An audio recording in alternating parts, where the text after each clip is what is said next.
bonnes notes, c'est nos bébêtes. Ailleurs, les gens ont des poneys, des perroquets.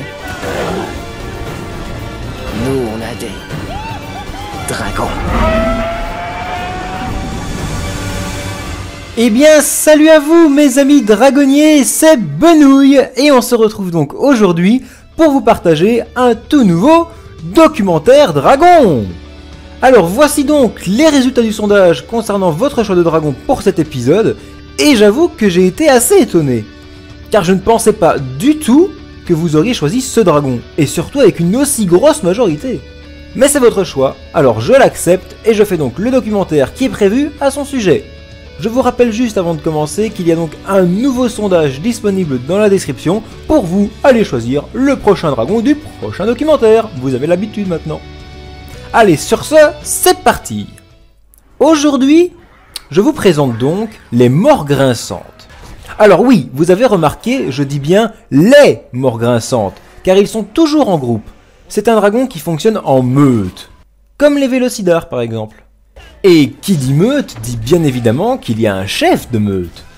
Ce dernier, on le reconnaît grâce à sa couleur différente, composée d'une couleur plus rougeâtre, tandis que les autres sont plutôt mauves. Mais sinon, il n'y a aucune autre différence physique, pas même au niveau de sa taille. D'ailleurs, en parlant de leur taille, ils ne sont pas très grands comme dragons, mesurant à peine 3 mètres pour une envergure de 4 mètres. Sinon pour le reste c'est assez classique. C'est un quadrupède possédant quelques cornes sur la tête qui se prolongent en pic dans son cou et également sur le long de son dos. Leurs yeux sont de couleur jaune et ils sont plutôt rapides. Mais attention, ce petit dragon est en réalité une véritable petite peste et même un lâche. Ils aiment s'attaquer à des dragons soit plus petits ou bien alors plus faibles qu'eux pour ensuite probablement s'en nourrir. C'est des chasseurs. Oswald les a appelés les morts grinçantes. Ils s'en prennent aux dragons malades. Mais comme les dragons plus petits qu'eux ne sont pas très nombreux, ils recherchent plutôt des proies faibles. Et c'est pourquoi leur terrain de jeu préféré reste l'île de Vanaheim. Alors, pour ceux qui ne connaissent pas Vanaheim, pour expliquer rapidement, il s'agit d'un endroit sacré où vont tous les dragons âgés ou malades pour passer leurs derniers jours de vie dans cet endroit. C'est une terre secrète, connue d'aucun humain, ou presque. Mais heureusement, cette île est protégée par des dragons sentinelles.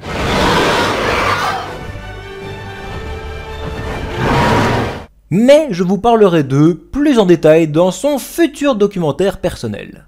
Mais malheureusement, ces vermines sont nombreux et discrets, et aussi très sournois. Et ils ont donc réussi à passer la défense des sentinelles de nombreuses fois.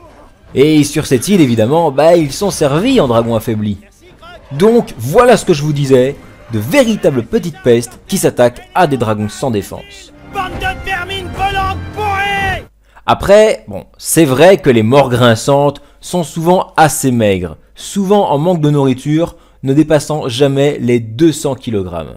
Donc d'un côté, on peut comprendre qu'ils ont besoin de chasser. Mais le faire sur une terre de repos éternelle à des dragons faibles, je trouve ça inacceptable. Mais heureusement, il y a quand même une bonne nouvelle dans tout ça. Quelqu'un était présent sur cette île. Il s'agissait de Oswald l'Agréable. Autrement dit, le père de Dagur et de Ingrid. Il a vécu sur Vanaheim plusieurs mois et a aidé les sentinelles à défendre l'île contre les morts grinçantes. Et apparemment Oswald donnait un coup de main aux sentinelles pour les éloigner d'ici. Ton père était un héros. Bien sûr, qu'est-ce que tu crois? Du coup, vous l'aurez peut-être compris, le meilleur moyen de les vaincre reste de faire fuir leur chef.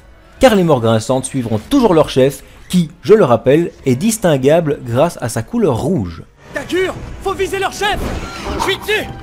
Alors maintenant, je vais vous parler de ses compétences spéciales. Premièrement, sachez qu'il ne crache pas de feu, mais à la place, il crache ses propres dents. Oh mon tort, les mêmes dents qu'on a trouvées tout à l'heure. Ces dragons sont pas malades. Non, ils chassent. Ces dernières sont très pointues et brûlantes lorsqu'il les crache. Peut-être une classe lame? Ouais, et il y en a plus par là. Ce dragon fait donc partie de la classe lame. Et heureusement pour lui, sa dentition se reforme automatiquement. C'est sa seule attaque connue. Mais il possède aussi une défense intéressante mais peu connue. En fait, il est entièrement immunisé contre le venin de Serpentelle. Alors c'est vrai que je n'ai aucune trace visuelle qui le prouve, certes, mais je me suis renseigné sur lui et vraiment vous pouvez me faire confiance. Pour conclure, je dirais qu'il s'agit juste d'un dragon sauvage qui chasse en meute pour sa survie.